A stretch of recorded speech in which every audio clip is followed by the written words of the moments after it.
que fueron abusadas sexualmente por su padre, un magistrado de la Ciudad de México, y en una lucha en la que la madre, Mariel Albarrán, pues está llevando la vida, se está jugando el pellejo, se está arriesgando, está siendo amenazada, está siendo perseguida prácticamente, para tratar de alcanzar justicia, para que se lleve al agresor de sus dos hijas ante la justicia, pero todavía no ha sido escuchada. Y esta tarde tengo aquí, por supuesto, a Mariel Albarrán para que nos platique un poquito de cómo va su caso, tan difícil, tan doloroso sobre todo, y que nos diga qué es lo que está pasando. Mariel, buenas tardes. Hola, ¿qué tal? Buenas tardes, maestro Jesús.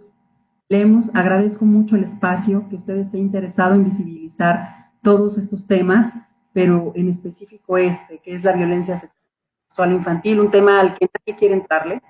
Desafortunadamente vemos cómo hay una red de corrupción y de encubrimiento dentro de los poderes judiciales, pero en este caso en el Poder Judicial de la Ciudad de México.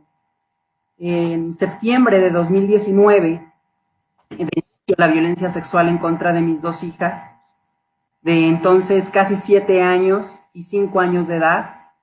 Su padre, Manuel Horacio Cavazos López, en ese entonces magistrado penal en la Ciudad de México, y bueno, irregularidades desde el primer día en que denunciamos. Lo dice bien, ha sido una serie de irregularidades, de negligencia, de omisiones por parte de la Fiscalía, pero además se convirtió en una persecución en mi contra por haberlo denunciado.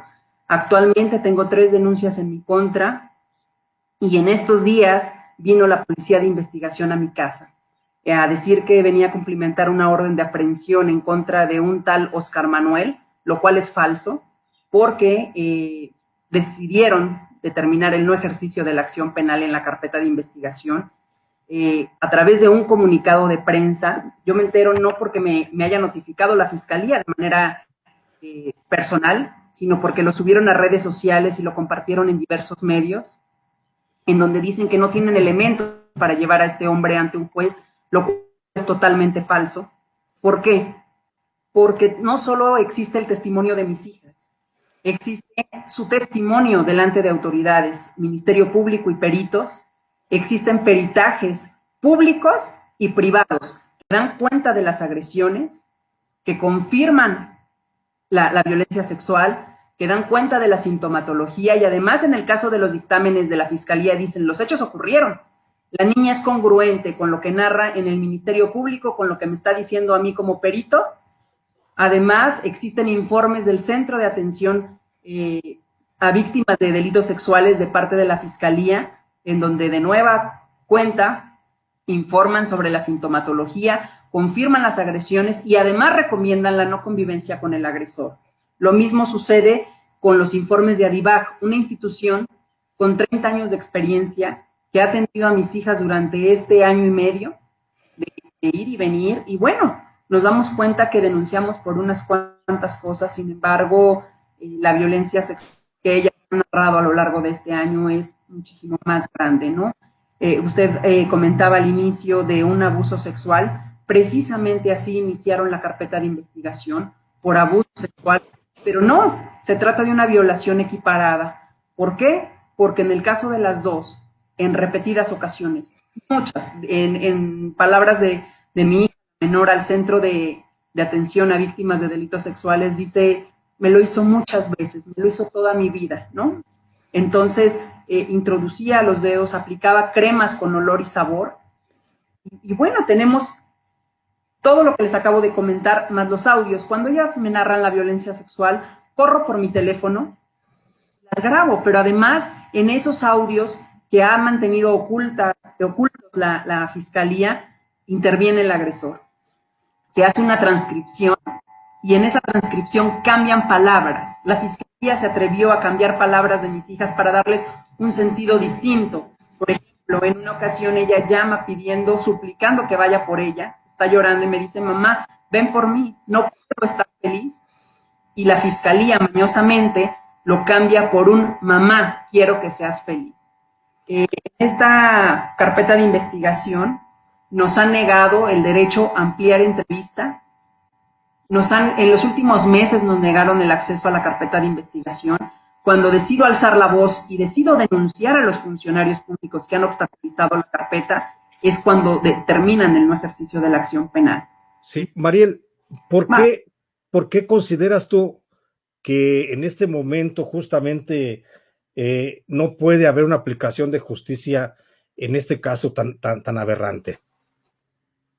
Señor Jesús, se nos acaba de caer la comunicación con Mariel. Creo que se nos cortó la comunicación con Mariel. Ahorita la estamos nuevamente retomando, pero mientras déjeme, le voy comentando unos datos fríos, datos escalofriantes de lo que se vive en México sobre la violencia sexual. Las cifras oficiales revelan en enero del 2021, de los 4.240 delitos contra la libertad y la seguridad sexual que se registraron, 1.699 de ellos fueron tipificados como abuso sexual, 411 fueron por acoso sexual, 121 ilícitos fueron clasificados como hostigamiento sexual, 946 se tipificaron como violación simple, 324 fueron por violación equiparada, 1 por incesto y 738 correspondieron a la clasificación de contra la seguridad sexual. Es decir,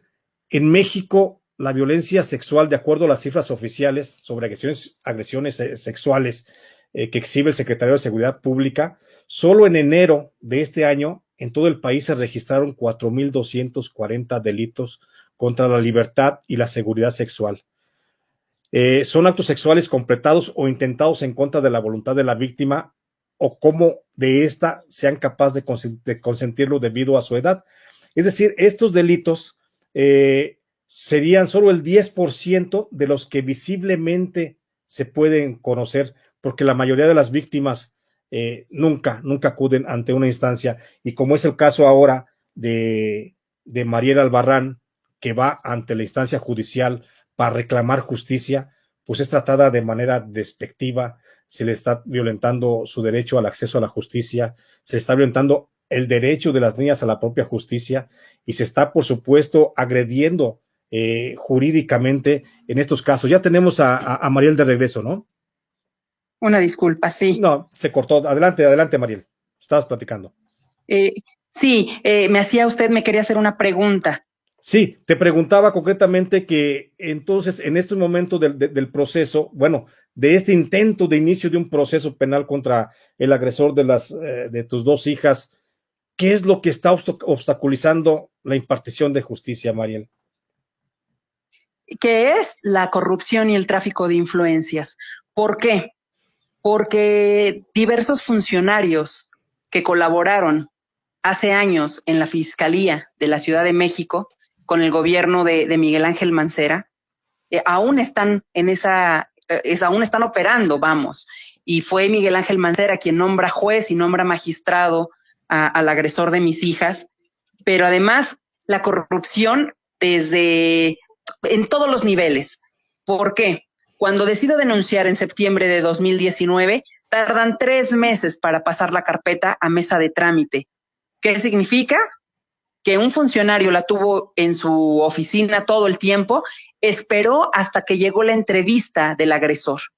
Antes de que fueran analizados los audios de mis hijas, ya le habían proporcionado al agresor los audios. Él entrega una entrevista de cerca de 200 páginas, en donde básicamente dice que las niñas son manipuladas, lo cual es una aberración, porque además no es la denuncia de la mamá, es las niñas dicen con todas sus letras las agresiones, y no solo es el dicho de mis hijas ante autoridades, sino está respaldado por dictámenes oficiales, dictámenes privados, informes, vamos, está todo que confirma que hubo una violencia sexual, pero como usted bien lo dice, o sea, el índice de impunidad en este tipo de delitos es muy alto, pero además tiene un abogado defensor, el cual fue su jefe también en el gobierno de la Ciudad de México. Y bueno, esta persecución en mi contra inicia a raíz de que este abogado toma la defensa del agresor de mis hijas. ¿Puede decir el nombre del abogado defensor? Me denuncian por violencia familiar, por una nalgada, una promesa de nalgada en una de mis hijas. Y vamos, nos damos cuenta cómo en septiembre no se dan cuenta de la falsedad, octubre, noviembre, diciembre, enero. Entra el nuevo abogado que se llama Gabriel Regino, que es su manera de operar, amedrentar a las víctimas para que desistan en esta búsqueda de justicia. Y es cuando me denuncian. Entonces tengo 3 denuncias en mi contra, pero no voy a desistir en esta búsqueda de justicia y al contrario, hago un llamado a todos para que visibilicen este caso, alcen la voz, exijan justicia, porque vemos cómo la protección está al interior del Poder Judicial, de la Fiscalía, que son los encargados de proteger a las víctimas y vemos que toda la protección la recibe el agresor.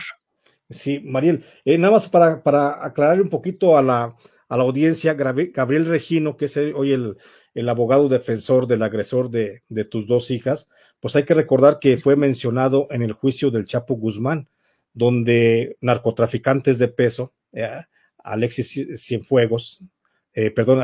Cifuentes, si mal no recuerdo, testigo acusador del Chapo Guzmán, señaló justamente a Gabriel Regino de haber recibido sobornos del cártel de Sinaloa. Mariel, ¿qué sigue en este caso?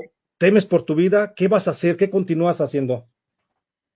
Sí, definitivamente. Yo creo que en el país en el que vivimos vemos que las víctimas que nos atrevemos a buscar justicia, a exigir esta justicia, porque conocemos nuestros derechos, estamos en riesgo. Así como ustedes con su labor periodística, nuestra vida está en juego todos los días. Pero no voy a desistir.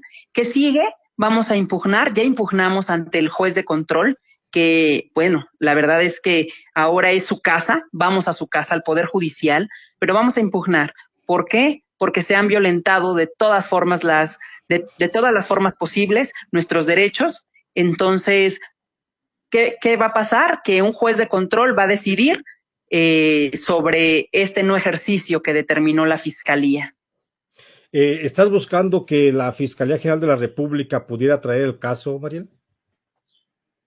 La verdad es que en este momento, por como sería bueno para que todo el Poder Judicial de la Ciudad de México y la Fiscalía sacaran sus manos, pero vemos que nuestro sistema de justicia, sea local o sea federal, no es garantía de nada, ¿no?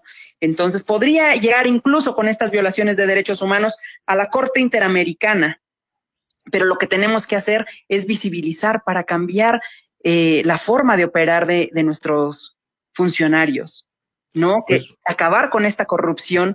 Es más, o sea, en agosto de 2020 tuvimos una audiencia ante el juez de control. ¿Cuál fue mi sorpresa después de esa audiencia? Que el juez que estaba conociendo del asunto del magistrado violador también había sido vinculado a proceso por abuso sexual. Fíjate nada más. Entonces, así está integrado el Poder Judicial de la Ciudad de México. O sea, no es nuevo que es una cueva de ladrones, pero claro, vamos, aquí se está negando el acceso a la justicia a mis 2 hijas. Y es solo un ejemplo de lo que viven muchas madres al levantar la voz, al negarse a ser cómplice de estas aberraciones. ¿Y los niños dónde quedan? Las niñas que valientemente han roto con ese silencio. Lamentable. Mariel, pues nos solidarizamos contigo, vamos a seguir muy de cerca el caso, como ya lo habíamos platicado, hay que seguir haciendo visibles estos hechos, sobre todo por el tipo de delitos tan dolorosos para la sociedad y para la persona. Estamos contigo, Mariel, te deseo mucha suerte, seguimos en contacto. Gracias. Seguimos en contacto, muchas gracias, Mariel. Claro que sí, muchas gracias, hasta luego. Hasta luego.